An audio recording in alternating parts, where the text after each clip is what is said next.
Hey tubers, Bart coming at you with a mail day. Got a decent little bit of stuff in. Got some Project 2020 collections. It's coming together now, and I'm pretty selective about it, but I've been picking the ones that kind of match previous ones that I have, and I'm starting to dig it. It's starting to take some shape. There's a good number of artists that still aren't represented at all in the collection, but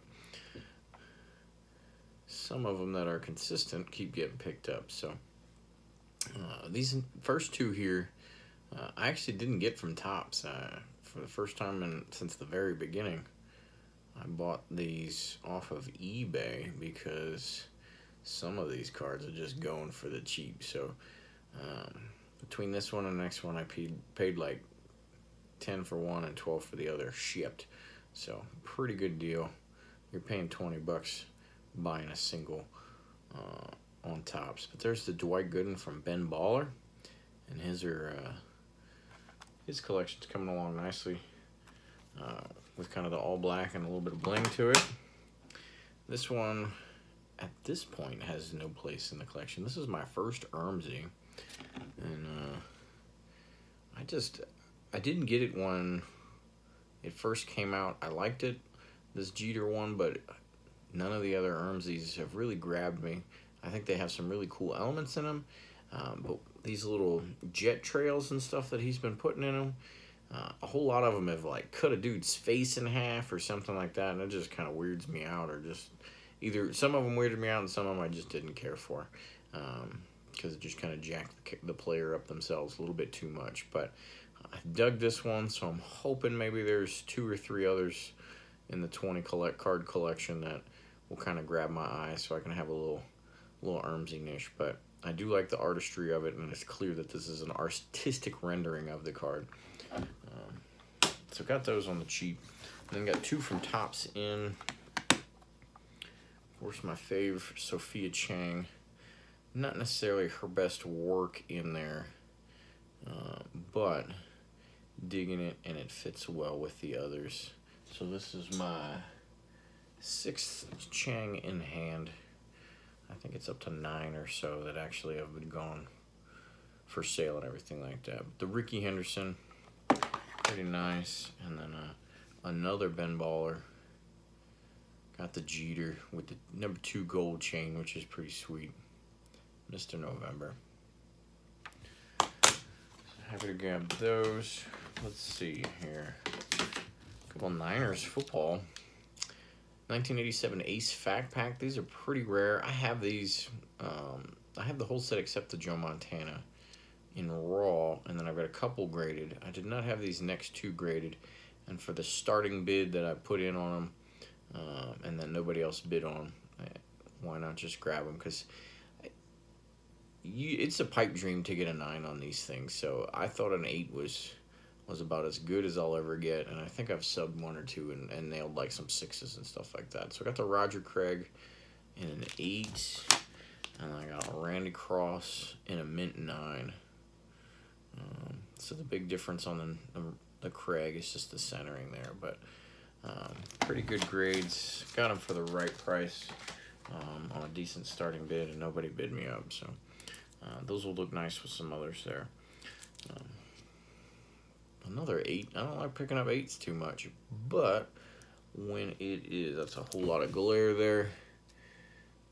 When it's out of 65 from Upper Deck Exquisite, and a rookie set that I haven't built the PSA registry set, and I need to because I've got enough cards for it. But when it's a rookie set I'm going after, I'll pick it up. This guy had it for a while, bid him, offered low, and just kind of chipped away. Then he made one of those best offers through email, and then I countered even that, and finally got it. So only an 8, but pop 2 and a none higher out of 65 for the Navarro Bowman.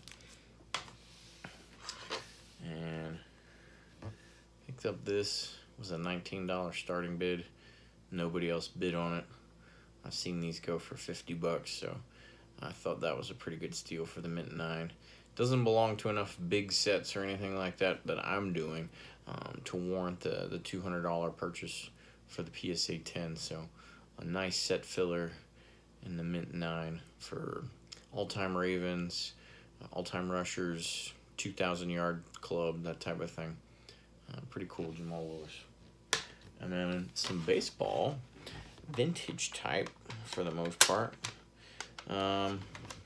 PWCC wins. So I was out there trolling on the auctions, whatever's going to come in cheap. I'll probably try to nab up. So out of probably 100 some cards I was bidding on in the PWCC auction, I ended up with deals on 4 of them. So I got the Brooks Robinson 63, pretty decently centered. A little bit more snow on the top than I expected to see, or I was hoping to see, and didn't quite catch in the thing. But I think I got that for like 22, 23 bucks. I dig it. Nicely centered, fresh Lighthouse label. Got a 76 Nolan. Got that for another good deal. Excellent mint 6. My first George Brett, because I still don't have his rookie.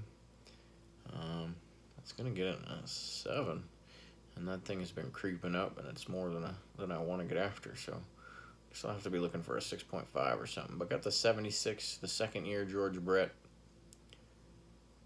an excellent to mint 6. Pretty good looking card. You can kind of see some of the flaws in the front, but it's a relatively sharp card. And then this one, I'm not as happy with myself about. One, when it's out here, it looks fantastic, and then you get close, and there's a print line right down his butt crack.